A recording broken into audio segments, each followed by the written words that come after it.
Bajo las columnas de concreto del puente de fierro, entre el ruido de los coches y las manchas de grafiti desteñido, un hombre de casi 70 años se detuvo en seco.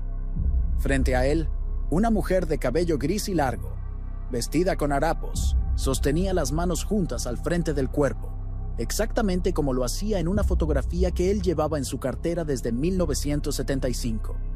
La cicatriz sobre su ceja izquierda seguía ahí, intacta, como una firma grabada en el tiempo.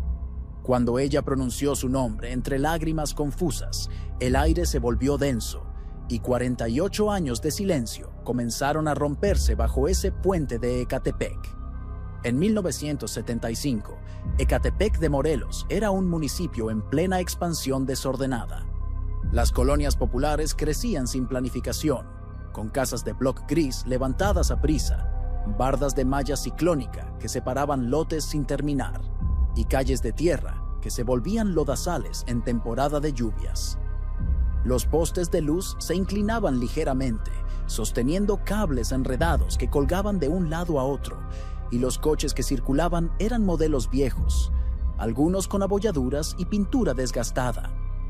En una de esas calles modestas, donde el polvo flotaba bajo el sol de la tarde y el sonido de las bocinas se mezclaba con el pregón de los vendedores ambulantes, vivía Ana Laura Gómez Martínez, una joven de 22 años recién casada con Raúl Pérez, un mecánico de 25 que trabajaba en un taller cercano.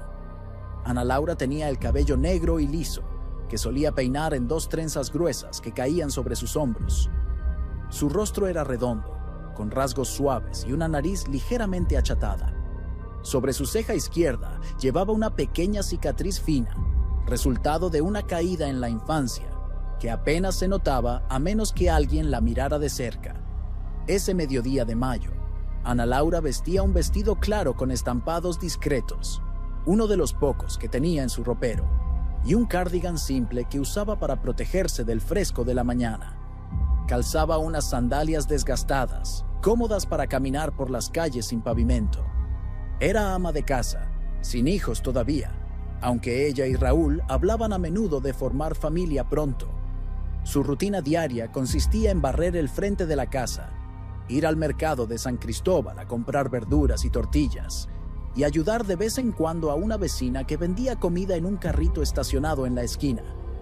Esa mañana, Ana Laura había barrido la calle como siempre, levantando nubes de polvo que flotaban bajo la luz.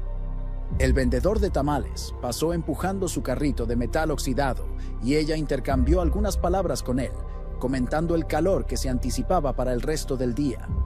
Raúl salió temprano hacia el taller, despidiéndose con un beso rápido y una promesa de regresar antes del anochecer. Antes de que él se fuera, tuvieron una conversación breve sobre dinero. Ana Laura había mencionado la posibilidad de estudiar secretariado por las noches, algo que le permitiría contribuir económicamente al hogar, pero Raúl mostró cierta resistencia, argumentando que el trabajo del taller apenas alcanzaba para cubrir los gastos.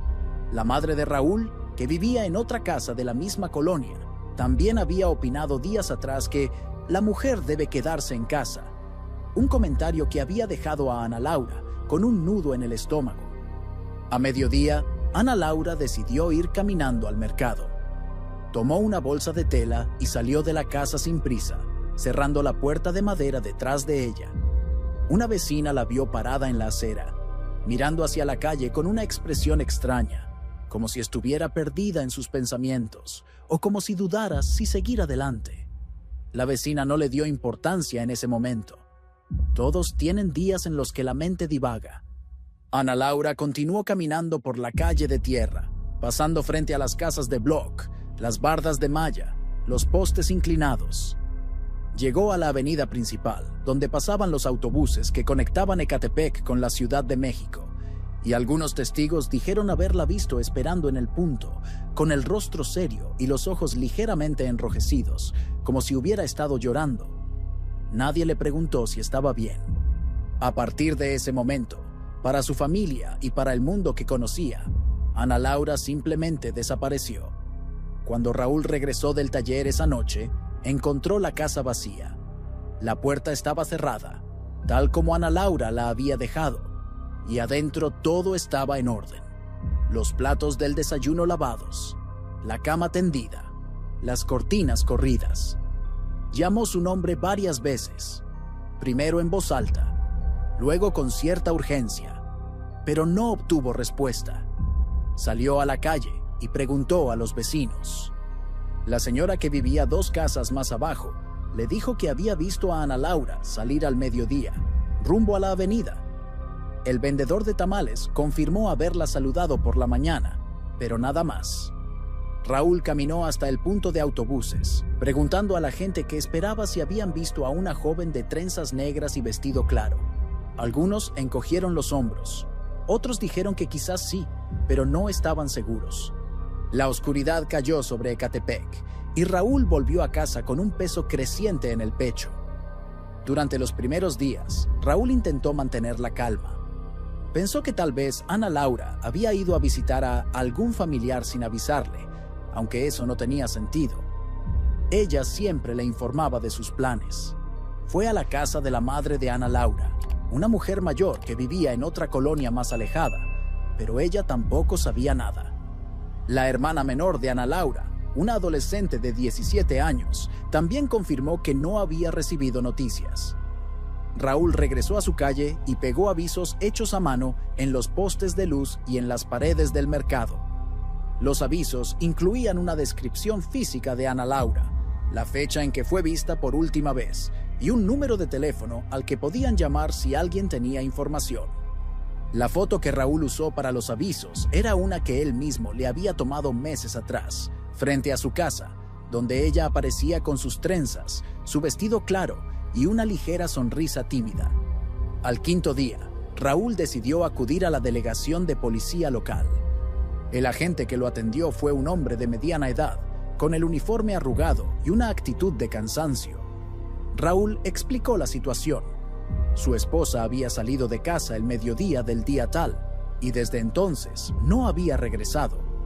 El agente tomó nota en un cuaderno, escribiendo lentamente el nombre completo de Ana Laura, su edad y algunos detalles físicos. Luego levantó la vista y dijo, con un tono que pretendía ser tranquilizador, pero que sonaba indiferente, que seguramente ella había ido a casa de algún conocido y pronto aparecería. Raúl insistió en que algo no estaba bien, que ella no haría algo así sin avisar, pero el agente se limitó a decirle que muchas mujeres se van con otro o regresan a su pueblo y que debía esperar. Registró el caso en un libro grueso y le entregó a Raúl una copia del reporte escrito a máquina. No hubo seguimiento, ni búsqueda activa, ni recursos asignados.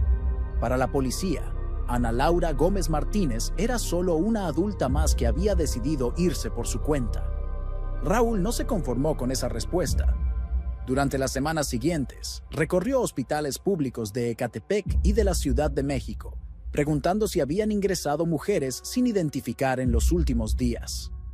Llegó incluso al servicio médico forense, un lugar frío y con olor a desinfectante, donde revisó los registros disponibles, pero no encontró a nadie que coincidiera con las características de Ana Laura. Su cuñado, el hermano de Ana Laura, lo acompañó en algunas de estas búsquedas, pero después de un mes sin resultados, el cuñado comenzó a espaciar sus visitas. La vida continuaba para todos, menos para Raúl, que sentía que el tiempo se había detenido en aquel mediodía de mayo. Por las noches se sentaba en la sala de su casa, mirando la foto amarillenta de Ana Laura, preguntándose dónde estaría, si estaría viva, si necesitaba ayuda. El silencio de la casa se volvió insoportable. Si estás siguiendo esta historia y quieres saber qué viene después, suscríbete y activa la campanita. Cuéntame en los comentarios, ¿desde qué ciudad o estado nos estás viendo? Lo que Raúl no sabía, y lo que nadie podía saber en ese momento, era que Ana Laura había subido a un autobús interurbano en la avenida principal de Ecatepec, rumbo a la Ciudad de México. No tenía un plan claro. Solo sentía una opresión en el pecho que la empujaba a alejarse, aunque fuera por unas horas, del ambiente que la ahogaba. En el autobús, se sentó junto a la ventanilla, mirando cómo las calles de Ecatepec daban paso a las colonias más densas de la capital. Llevaba su bolsa de tela con algo de dinero su credencial de elector y un pañuelo doblado. El trayecto duró aproximadamente 1 hora, y cuando el autobús llegó a una terminal en el norte de la Ciudad de México, Ana Laura descendió junto con decenas de pasajeros. El lugar era ruidoso, con vendedores ambulantes gritando ofertas y gente moviéndose en todas direcciones. Mientras caminaba por la terminal, tratando de decidir si regresar o seguir adelante, 2 hombres se le acercaron por detrás. Uno de ellos le arrancó la bolsa de tela con un tirón violento, y cuando Ana Laura intentó aferrarse a ella, el otro hombre la empujó con fuerza. Ella perdió el equilibrio y cayó hacia un lado, golpeándose la cabeza contra la esquina metálica de un poste de señalización. El impacto fue seco y brutal. Ana Laura quedó tendida en el suelo, con un hilo de líquido rojizo escurriendo por su frente, mientras los 2 hombres desaparecían entre la multitud. Algunas personas se detuvieron a mirar, pero nadie intervino de inmediato. Pasaron varios minutos hasta que una mujer mayor se acercó y pidió ayuda a gritos. Alguien llamó a una ambulancia desde un teléfono público cercano. Ana Laura fue trasladada a un hospital público en la zona norte de la ciudad. Llegó inconsciente, con el rostro manchado de polvo y líquido rojizo. Los paramédicos no encontraron ningún documento en ella. La bolsa había desaparecido con los asaltantes.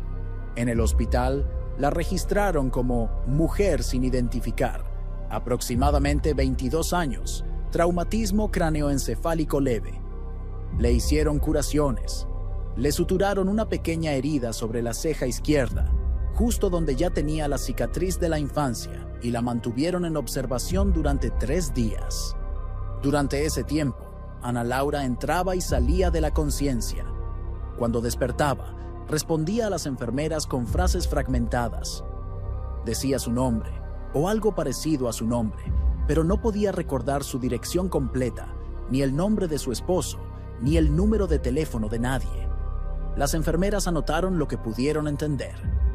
Ana, Lu, algo, y la dejaron descansar. Al 4.º día, le dieron de alta. Como no tenía familiares identificados, ni lugar a donde ir, una trabajadora social del hospital la llevó a un albergue para mujeres en situación vulnerable, ubicado en otra zona de la ciudad. El albergue era un edificio grande y antiguo, con literas de metal y paredes descascaradas. Ana Laura fue recibida por una mujer de mediana edad que le hizo algunas preguntas básicas. Nombre, edad, de dónde venía. Ana Laura intentó responder, pero las palabras se le escapaban. Mencionó algo sobre una calle con bardas de malla, un carrito de comida en una esquina, pero no pudo hilar una narrativa coherente. La mujer del albergue la anotó en un registro con el nombre aproximado que había dado y le asignó una litera en un cuarto compartido con otras 5 mujeres. Ana Laura se sentó en el borde de la cama, mirando el techo con los ojos vacíos, sin entender realmente dónde estaba ni cómo había llegado ahí. Los primeros días en el albergue pasaron en una niebla espesa. Comía cuando le servían comida, dormía cuando apagaban las luces y pasaba las horas sentada en un rincón, tratando de recordar algo, cualquier cosa, que le diera sentido a su situación. Pero cada vez que intentaba concentrarse, el dolor de cabeza regresaba y las imágenes en su mente se volvían borrosas y contradictorias. Mientras Ana Laura permanecía en ese albergue del norte de la Ciudad de México, sin documentos y sin memoria clara, Raúl continuaba buscándola en Ecatepec. En 1975, no existían bases de datos digitales que conectaran hospitales con reportes de personas desaparecidas. Todo se hacía en papel y la comunicación entre instituciones era prácticamente nula. Raúl no tenía forma de saber que su esposa había sido registrada en un hospital público como mujer sin identificar, ni que estaba viviendo en un albergue a menos de 30 kilómetros de distancia. Para él, Ana Laura simplemente se había esfumado, como si la tierra se la hubiera tragado. Con el paso de los meses, Raúl comenzó a unirse a grupos informales de familias que buscaban a personas desaparecidas. Eran reuniones en casas particulares, donde la gente compartía historias y se daba apoyo mutuo. Raúl llevó la fotografía de Ana Laura a esas reuniones, mostrándosela a todos los presentes, preguntando si alguien había visto a una mujer con esas características. Nadie la había visto. También escribió cartas a periódicos locales, pidiendo que publicaran un aviso sobre su caso, pero solo uno accedió a incluir una breve mención en una sección de clasificados, entre anuncios de venta de coches y ofertas de trabajo. La respuesta fue nula. Raúl pegó nuevos avisos en mercados, terminales de autobuses y hasta en las puertas de iglesias. Los avisos se desteñían con la lluvia y se despegaban con el viento, y cada vez que Raúl pasaba por esos lugares y veía que habían desaparecido, sentía una punzada de desesperación. A finales de 1975, la policía cerró oficialmente el caso de Ana Laura Gómez Martínez. No había evidencia de delito, no había testigos claros y no había recursos para seguir investigando. El expediente quedó archivado en una caja de cartón junto con decenas de otros casos similares. En un cuarto polvoriento de la delegación, Raúl recibió una notificación escrita a máquina, informándole que la investigación había concluido sin resultados. Leyó la carta varias veces, sintiendo cómo algo se rompía dentro de él. Pero no podía aceptar que Ana Laura se hubiera ido para siempre, no sin una explicación, no sin un cuerpo, no sin nada. Durante los años siguientes, Raúl cambió de trabajo. Dejó el taller mecánico y comenzó a trabajar como chofer de un camión de entregas. El nuevo empleo le permitía recorrer diferentes zonas de Ecatepec y de la Ciudad de México, y cada vez que pasaba por una terminal de autobuses, por un mercado o por una calle concurrida, Raúl miraba a las mujeres que caminaban solas, buscando inconscientemente el rostro de Ana Laura. Se volvió un hábito automático, casi un reflejo.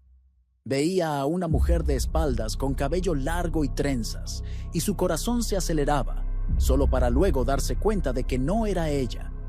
Con el tiempo, esa esperanza comenzó a dolerle más que la ausencia misma.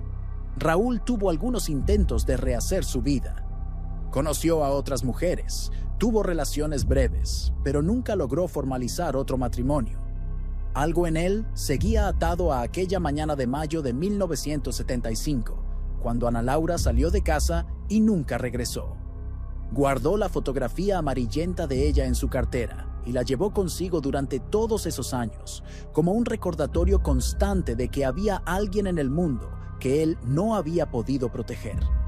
Ana Laura pasó varios meses en aquel primer albergue.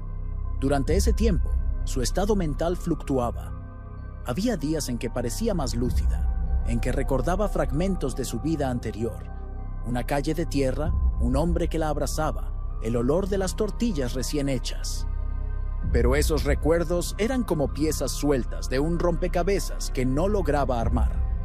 Otras veces se sumía en una confusión profunda, sin saber quién era ni por qué estaba ahí.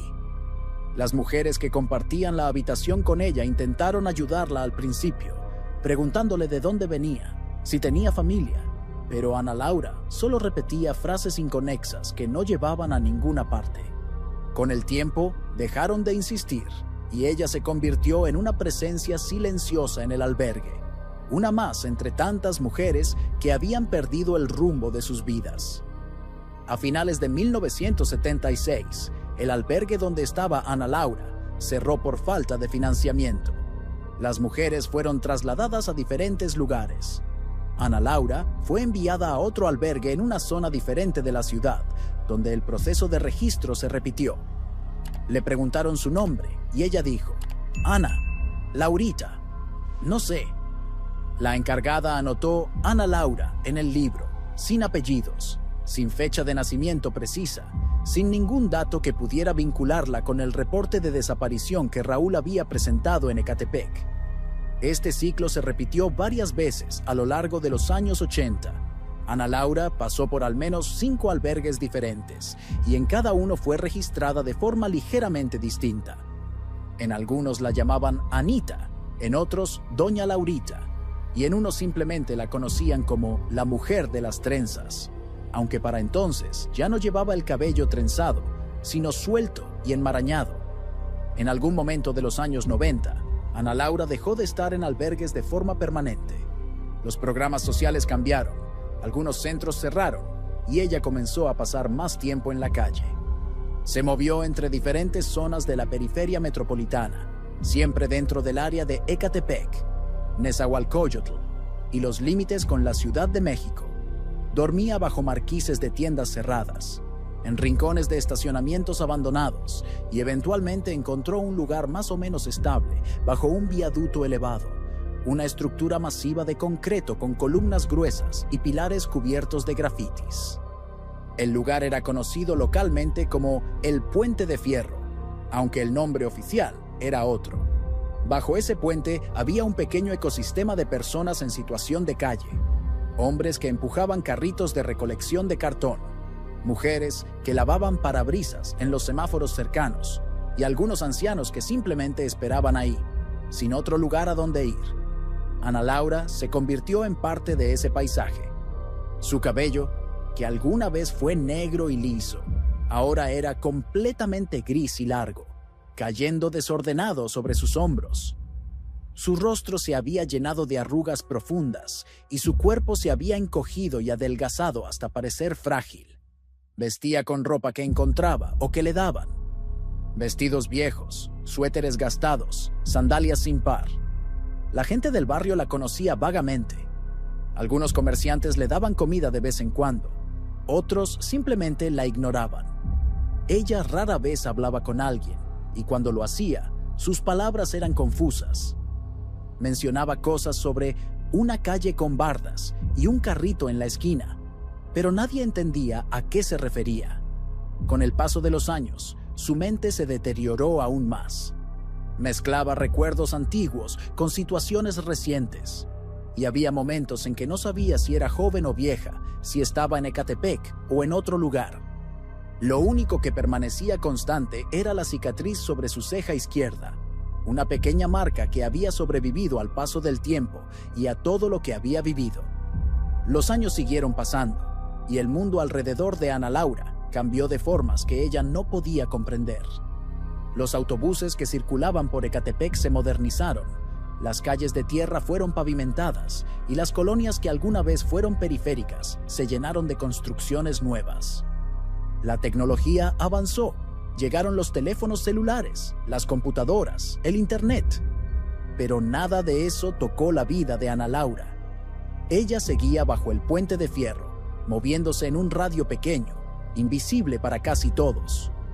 De vez en cuando, algún trabajador social de alguna organización no gubernamental pasaba por la zona, ofreciendo comida o preguntando si necesitaban ayuda. Ana Laura aceptaba la comida, pero rechazaba cualquier intento de llevarla a un centro de atención. Había aprendido, a lo largo de décadas, a desconfiar de las instituciones. Cada vez que la habían trasladado a un lugar nuevo, había perdido algo, un objeto personal, un conocido, un pequeño rincón que consideraba seguro. Prefería quedarse ahí, bajo las columnas de concreto, donde al menos conocía el entorno. Durante la década de 2010, el gobierno del Estado de México implementó algunos programas para atender a personas en situación de calle, pero los recursos eran limitados y la burocracia era compleja. Ana Laura nunca fue registrada en ninguno de esos programas. No tenía documentos de identidad, no podía dar un nombre completo coherente y su estado mental hacía imposible que llenara formularios o cumpliera con requisitos administrativos. Para el sistema, ella simplemente no existía. No estaba en ninguna base de datos, no tenía número de seguridad social, no aparecía en ningún censo. Era un fantasma viviente, una persona que había caído en las grietas del sistema y que nunca había logrado salir.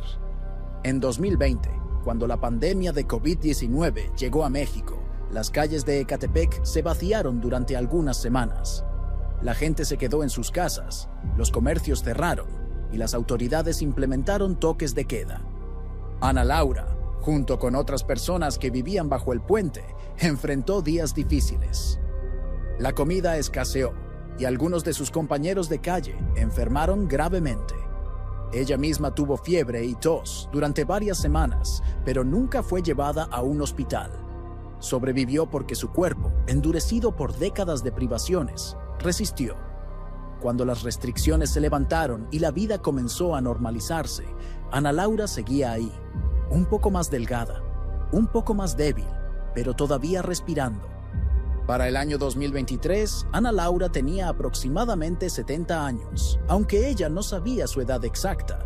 Su cabello gris le llegaba hasta la cintura y su rostro estaba tan marcado por el tiempo que era difícil imaginar cómo había lucido en su juventud. Vestía un vestido claro, manchado y rasgado en varios lugares, y un suéter de lana gris que alguien le había dado meses atrás. Sus pies estaban descalzos la mayor parte del tiempo, y sus manos mostraban callosidades y cicatrices de tantos años viviendo en la calle. A pesar de todo, había algo en su postura que llamaba la atención. Cuando estaba de pie, solía mantener las manos juntas al frente del cuerpo, una posición que había adoptado desde joven y que, de alguna forma inexplicable, nunca había perdido. Era un gesto que hablaba de una educación antigua, de una época en que alguien le había enseñado a pararse derecha y a mantener las manos quietas. Era un pequeño vestigio de quien había sido antes, una señal casi imperceptible de que, en algún momento, Ana Laura Gómez Martínez había tenido una vida diferente, una casa, un esposo y un futuro que nunca llegó a cumplirse. Raúl Pérez, a sus 73 años, seguía trabajando de forma esporádica como chofer de camión de entregas. Ya no tenía la energía de antes y su salud comenzaba a dar señales de desgaste, pero el trabajo le daba un sentido de propósito. Además, le permitía seguir moviéndose por las calles de Ecatepec y la Ciudad de México. Y aunque ya no buscaba activamente a Ana Laura, el hábito de observar a las personas en situación de calle nunca había desaparecido.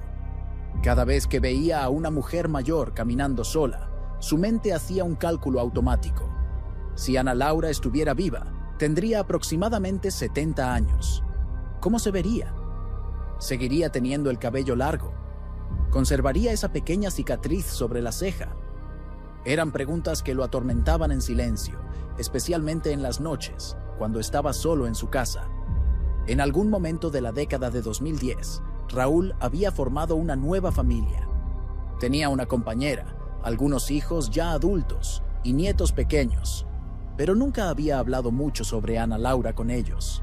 Era un tema que guardaba para sí mismo, como una herida vieja que nunca había sanado completamente.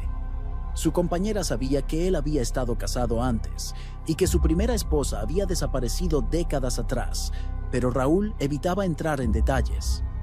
Todavía llevaba la fotografía amarillenta de Ana Laura en su cartera, escondida detrás de sus credenciales y tarjetas. A veces, cuando estaba solo en el camión, la sacaba y la miraba durante unos minutos, preguntándose si alguna vez sabría qué había pasado realmente con ella. Un día de abril de 2023, Raúl recibió una llamada de su jefe, pidiéndole que hiciera una entrega en una zona industrial cerca del centro de Ecatepec. Era un pedido urgente, y Raúl aceptó de inmediato.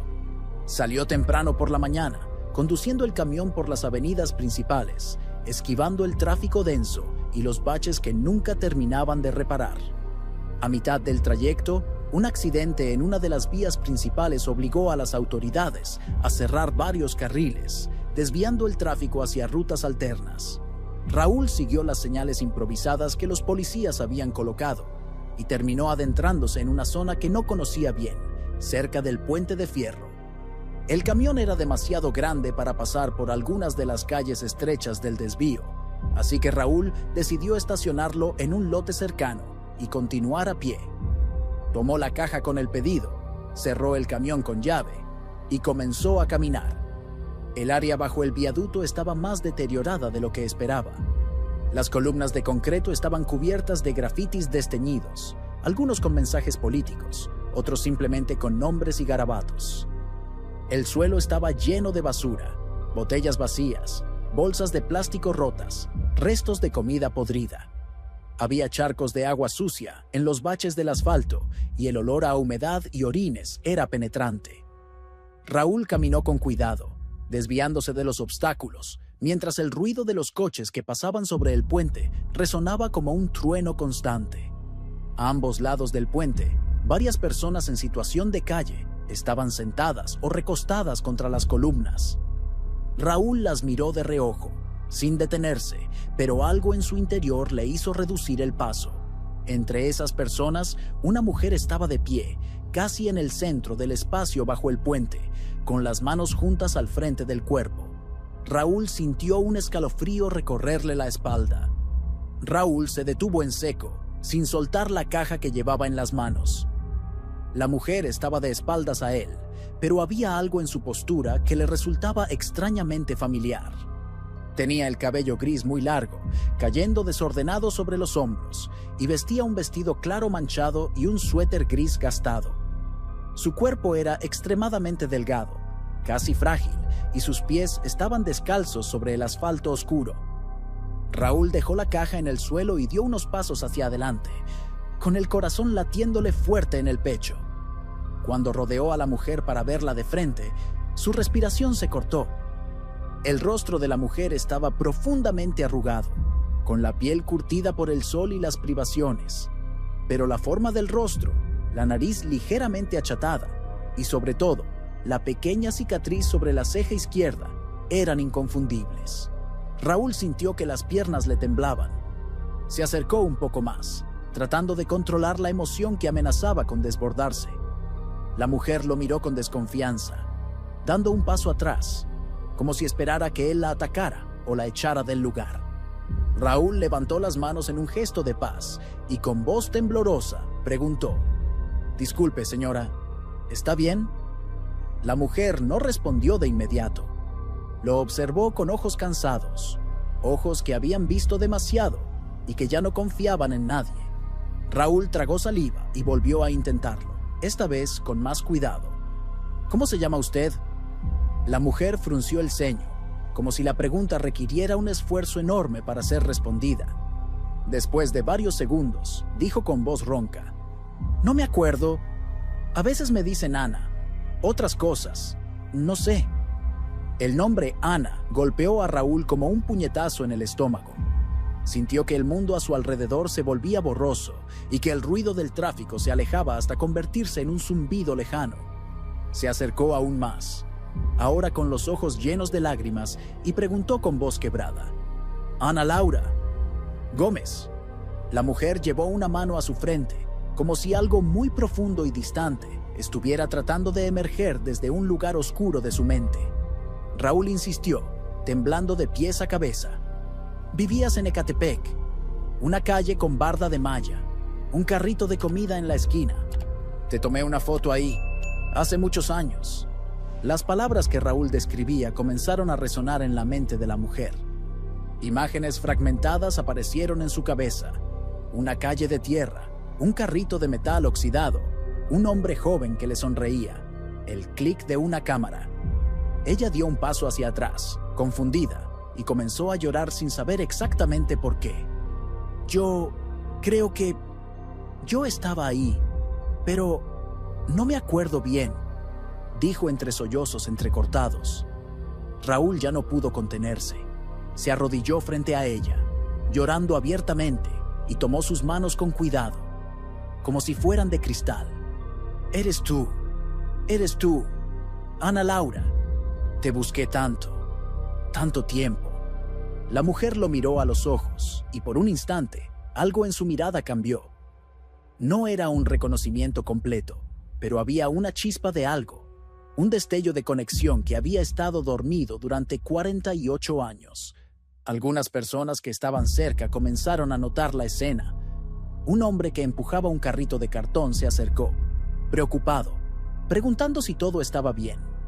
Raúl, sin soltar las manos de Ana Laura, le explicó entre lágrimas que ella era su esposa, que había desaparecido en 1975, que la había buscado durante décadas. El hombre del carrito miró a Ana Laura, luego a Raúl, y sin decir nada, sacó su teléfono celular y marcó el 911. En pocos minutos, el área bajo el puente de fierro comenzó a llenarse de curiosos, y el sonido de las sirenas de una patrulla policial se acercó desde la avenida principal. La patrulla de la Policía Municipal de Ecatepec llegó al lugar pocos minutos después de la llamada. 2 agentes descendieron del vehículo y se acercaron al grupo de personas que se había formado alrededor de Raúl y Ana Laura. Uno de los agentes, un hombre joven con uniforme impecable, preguntó qué estaba sucediendo. Raúl, todavía arrodillado y con las manos aferradas a las de Ana Laura, explicó entre sollozos que la mujer frente a él era su esposa, desaparecida desde 1975. El agente intercambió una mirada de escepticismo con su compañero. Casos de personas confundidas o de familiares que intentaban reclamar a alguien que no era quien decían eran comunes. Pero Raúl, anticipando la duda, sacó de su cartera la fotografía amarillenta que había cargado durante casi medio siglo. La extendió hacia el agente con manos temblorosas. El agente tomó la fotografía y la observó con atención. En la imagen, una joven de aproximadamente 22 años estaba de pie frente a una casa de bloc gris, con trenzas negras, un vestido claro y una ligera sonrisa. La postura era idéntica a la que Ana Laura había mantenido momentos antes bajo el puente, manos juntas al frente del cuerpo, espalda erguida. El agente luego miró a la mujer que estaba frente a él. Cabello gris largo, rostro profundamente arrugado, cuerpo encorvado por la edad y las privaciones. Acercó la fotografía al rostro de Ana Laura, comparando rasgos, la forma de la nariz, la estructura del rostro y especialmente la pequeña cicatriz sobre la ceja izquierda coincidían. El agente sintió un nudo en la garganta. Llamó a su compañero y le mostró la fotografía. Ambos intercambiaron otra mirada, esta vez de asombro. Decidieron que el caso ameritaba atención inmediata. Le pidieron a Raúl que los acompañara, junto con Ana Laura, a un hospital cercano para una evaluación médica y psicológica. Raúl aceptó sin dudar. Ana Laura fue ayudada a subir a la patrulla. Estaba confundida y asustada, sin entender completamente qué estaba sucediendo. Raúl subió junto a ella, sosteniéndole la mano durante todo el trayecto. El hospital al que fueron trasladados era un centro público de Ecatepec, con pasillos abarrotados y salas de espera llenas de gente. Ana Laura fue llevada a una sala de revisión, donde un médico la examinó. Presentaba signos de desnutrición severa, problemas circulatorios en las piernas y una higiene precaria. El médico también notó que su estado mental era confuso. Respondía a algunas preguntas, pero sus respuestas eran fragmentadas y contradictorias. Mencionaba cosas sobre una calle con bardas y un carrito en la esquina, pero no podía construir una narrativa coherente. El médico diagnosticó un probable trastorno neurocognitivo, posiblemente relacionado con un traumatismo antiguo y agravado por décadas de vida en condiciones extremas. Mientras el médico trabajaba, una trabajadora social del hospital fue llamada para documentar el caso. Raúl le entregó la fotografía, le explicó la historia y le mostró una copia vieja y arrugada del reporte de desaparición que había presentado en 1975. La trabajadora social digitalizó la fotografía y comenzó a buscar en las bases de datos estatales de personas desaparecidas. El sistema era relativamente nuevo, implementado apenas en la década de 2010, y muchos casos antiguos no habían sido digitalizados. Sin embargo, encontró una entrada que coincidía parcialmente. Ana Laura Gómez Martínez, desaparecida en Ecatepec, mayo de 1975, edad aproximada 22 años. La entrada incluía una descripción física básica, pero no tenía fotografía adjunta. La trabajadora social tomó nota de todo y sugirió realizar una prueba de ADN para confirmar la identidad de forma definitiva. Raúl preguntó cuánto tiempo tomaría eso, y la trabajadora social respondió que dependería de la disponibilidad de laboratorios y de la localización de algún familiar directo de Ana Laura para comparar muestras. Raúl mencionó que Ana Laura tenía una hermana menor, que ahora debía tener aproximadamente 67 años, y que vivía en otro municipio del Estado de México. La hermana de Ana Laura, cuyo nombre era Rosa Gómez Martínez, fue localizada días después del encuentro bajo el Puente de Fierro. Rosa vivía en una colonia de Nezahualcóyotl, en una casa modesta pero ordenada, y trabajaba como empleada en una tienda de abarrotes. cuando recibió la llamada de la trabajadora social del hospital, explicándole que posiblemente habían encontrado a su hermana desaparecida desde 1975, Rosa sintió que el suelo se movía bajo sus pies.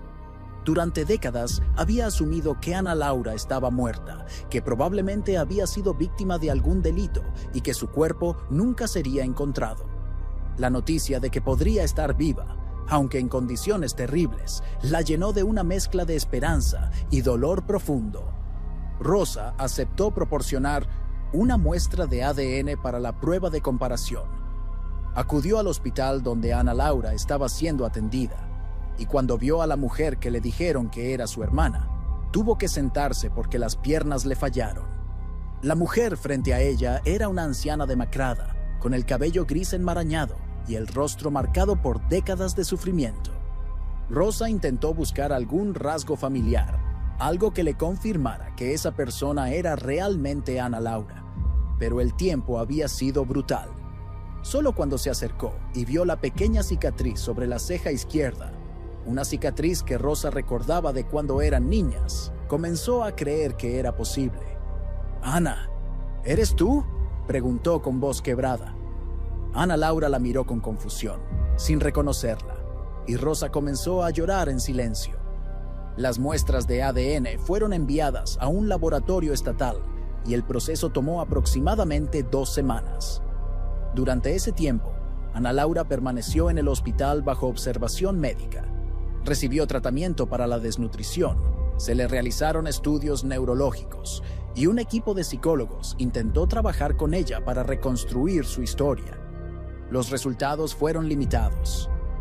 Ana Laura recordaba fragmentos: el asalto en la terminal, despertar en un hospital sin saber quién era, pasar por diferentes lugares con mucha gente. Pero los años intermedios eran una nebulosa y no podía explicar cómo había llegado a vivir bajo el puente de fierro ni cuánto tiempo llevaba ahí.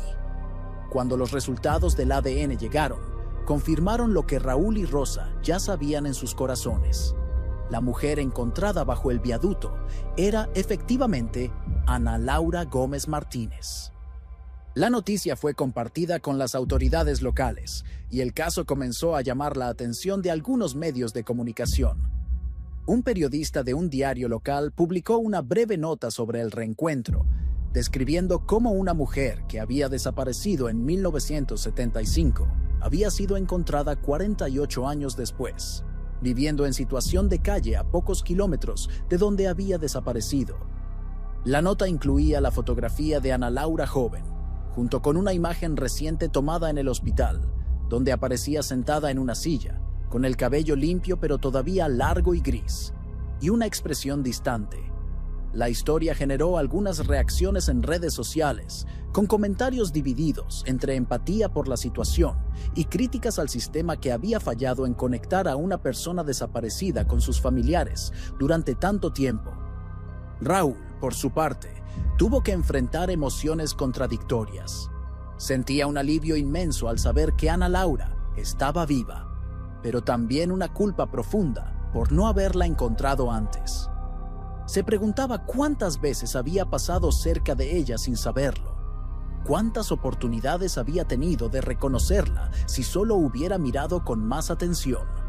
Su compañera actual, al enterarse de la situación, reaccionó con comprensión pero también con preocupación. La reaparición de Ana Laura ponía en evidencia que, legalmente, Raúl nunca había disuelto su primer matrimonio. No había divorcio, ni certificado de defunción. Eso generaba una serie de complicaciones legales y emocionales que tendrían que resolverse con el tiempo. Pero en ese momento, lo más importante era decidir qué hacer con Ana Laura, cómo asegurar que recibiera los cuidados que necesitaba y cómo ayudarla a adaptarse a un mundo que, para ella, había cambiado de formas incomprensibles. Las semanas siguientes al reencuentro fueron complicadas para todos los involucrados.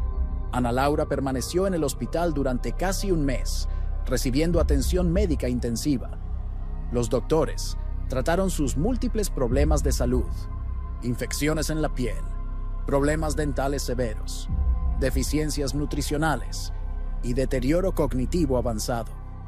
Los psicólogos que trabajaron con ella intentaron ayudarla a procesar lo que había sucedido, pero el daño causado por décadas de trauma y aislamiento era profundo. Ana Laura no lograba comprender completamente que habían pasado 48 años desde que salió de su casa en Ecatepec. Para ella, el tiempo era una línea difusa, sin marcadores claros. A veces pensaba que todavía tenía 22 años, otras veces se sentía vieja y cansada sin entender por qué. Raúl la visitaba casi todos los días. Se sentaba junto a su cama, le hablaba con suavidad, le mostraba la fotografía vieja donde aparecían juntos. Ana Laura miraba la imagen con curiosidad, tocándola con los dedos, pero no lograba conectar emocionalmente con la persona que había sido. Siento que soy yo, pero no recuerdo haber sido tan joven, decía con voz débil. Raúl le contaba historias de su vida juntos, de la casa donde vivían, de los planes que tenían de formar familia. Ana Laura escuchaba en silencio, a veces asintiendo, a veces simplemente mirando al vacío. Había momentos en que parecía reconocer algo, un destello de memoria que cruzaba su rostro, pero luego desaparecía tan rápido como había llegado. Rosa también visitaba a su hermana, llevándole ropa limpia y alimentos que le gustaban cuando eran niñas. Intentaba hablarle de su infancia, de sus padres que ya habían fallecido, de los primos y sobrinos que Ana Laura no conocía. Pero Ana Laura no lograba retener esa información. Su cerebro, dañado por el trauma y el tiempo, no podía procesar narrativas complejas. La pregunta más urgente era qué hacer con Ana Laura una vez que le dieran de alta del hospital. No podía regresar a vivir en la calle, eso estaba claro, pero tampoco había un lugar obvio donde pudiera estar. Raúl tenía su propia familia ahora, y aunque estaba dispuesto a ayudar económicamente, no podía llevarla a vivir con él sin causar un conflicto enorme en su hogar. Rosa tampoco tenía el espacio ni los recursos para cuidar de alguien con las necesidades médicas y psicológicas de Ana Laura. Después de varias reuniones con trabajadores sociales y representantes de programas gubernamentales, se decidió que Ana Laura sería trasladada a un hogar para personas de la tercera edad en situación de vulnerabilidad, ubicado en un municipio cercano. Era un lugar modesto pero digno, con habitaciones compartidas, atención médica básica y personal capacitado para trabajar con personas con deterioro cognitivo. Ana Laura fue trasladada a ese hogar a finales de mayo de 2023. La adaptación fue difícil. Ella no entendía por qué estaba ahí, ni quiénes eran las personas que la rodeaban. Tenía episodios de ansiedad en los que intentaba salir del lugar, diciendo que tenía que regresar bajo el puente.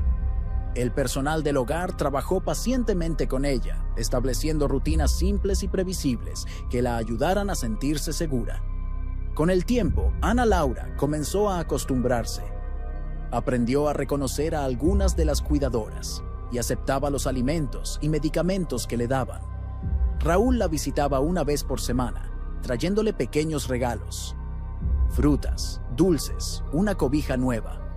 Rosa también iba cuando podía, aunque las visitas siempre eran emocionalmente agotadoras. Veía a su hermana, pero no lograba conectar realmente con ella. Era como si Ana Laura estuviera atrapada en un lugar intermedio entre el pasado y el presente, sin poder habitar ninguno de los dos completamente. A medida que pasaron los meses, la vida de Ana Laura en el hogar para personas mayores se estabilizó dentro de lo posible. Tenía una rutina diaria, despertaba temprano, desayunaba en el comedor común, participaba en algunas actividades sencillas como pintar o escuchar música, y por las tardes se sentaba junto a una ventana, mirando hacia afuera sin decir mucho. Su salud física mejoró considerablemente gracias a la alimentación adecuada y el tratamiento médico, pero su mente siguió siendo un laberinto de recuerdos fragmentados y confusión. Nunca recuperó la memoria completa de los 48 años que pasó desaparecida. Los psicólogos que trabajaron con ella concluyeron que la combinación de traumatismo craneal, trastorno disociativo y décadas de privación extrema habían causado un daño irreversible. Lo mejor que podían hacer era asegurar que sus últimos años fueran lo más cómodos y dignos posible. Raúl continuó visitándola, aunque cada visita le dejaba un sabor agridulce. Se alegraba de haberla encontrado, de saber que estaba viva y recibiendo cuidados, pero al mismo tiempo sentía una tristeza profunda al ver en qué se había convertido la mujer que alguna vez amó. A veces, mientras estaba sentado junto a ella en el jardín del hogar, le hablaba de los viejos tiempos, de la casa en Ecatepec, del carrito de comida en la esquina. Ana Laura lo escuchaba y ocasionalmente decía algo como, sí, creo que recuerdo. Pero Raúl sabía que no era un recuerdo real, sino más bien un eco de las palabras que él mismo le había repetido tantas veces. En una de esas visitas, Raúl le preguntó si lo reconocía como su esposo. Ana Laura lo miró durante un largo rato y luego dijo con suavidad, «Creo que fuiste alguien importante, pero no sé quién eres ahora». Esa respuesta le dolió más que cualquier otra cosa, pero Raúl la aceptó. Había aprendido a vivir con el hecho de que la Ana Laura que conoció en 1975 ya no existía. Lo que quedaba era una persona diferente, moldeada por décadas de sufrimiento y olvido. El caso de Ana Laura Gómez Martínez dejó varias preguntas sin respuesta. ¿Por qué el sistema nunca la identificó durante todos esos años? ¿Cuántas veces pasó por hospitales o albergues sin que nadie cruzara su información con los reportes de personas desaparecidas? ¿Cuántas oportunidades se perdieron de reunirla con su familia décadas antes? Las autoridades del Estado de México admitieron que había fallas graves en la forma en que se manejaban los casos de personas desaparecidas, especialmente los casos antiguos que nunca fueron digitalizados. Prometieron mejorar los sistemas de registro y búsqueda, aunque muchos familiares de otras personas desaparecidas expresaron escepticismo. El caso también puso en evidencia la invisibilidad de las personas en situación de calle. ¿Cuántas de esas personas que viven bajo puentes y en esquinas son alguien que una familia buscó desesperadamente en algún momento? ¿Cuántas historias como la de Ana Laura permanecen ocultas simplemente porque nadie se detiene a mirar, a preguntar, a conectar los puntos? En 2024, Ana Laura seguía viviendo en el hogar para personas mayores. Su cabello, ahora limpio y peinado, seguía siendo completamente gris. Su rostro, aunque menos demacrado que antes, conservaba las profundas arrugas de una vida difícil. Pasaba la mayor parte del tiempo sentada junto a la ventana, observando el movimiento de la calle, con las manos juntas al frente del cuerpo, en esa postura que nunca había olvidado. A veces, cuando Raúl o Rosa la visitaban, les preguntaba por la calle con las bardas o por el carrito de la esquina, como si esos recuerdos fueran lo único sólido que le quedaba de un pasado que no podía alcanzar. No hubo celebraciones ni homenajes. No se erigieron placas ni monumentos. Solo quedó una mujer anciana, viviendo sus últimos años con la dignidad que el sistema le negó durante décadas, y una familia que aprendió a convivir con el vacío que nunca podría llenarse completamente. El puente de fierro sigue ahí, con sus columnas de concreto y sus grafitis desteñidos, y bajo él, otras personas continúan viviendo en las sombras, invisibles para casi todos. Si este recorrido te resonó, suscríbete y activa las notificaciones para no perder el siguiente capítulo. Antes de irte, deja en los comentarios desde qué ciudad o estado nos ves.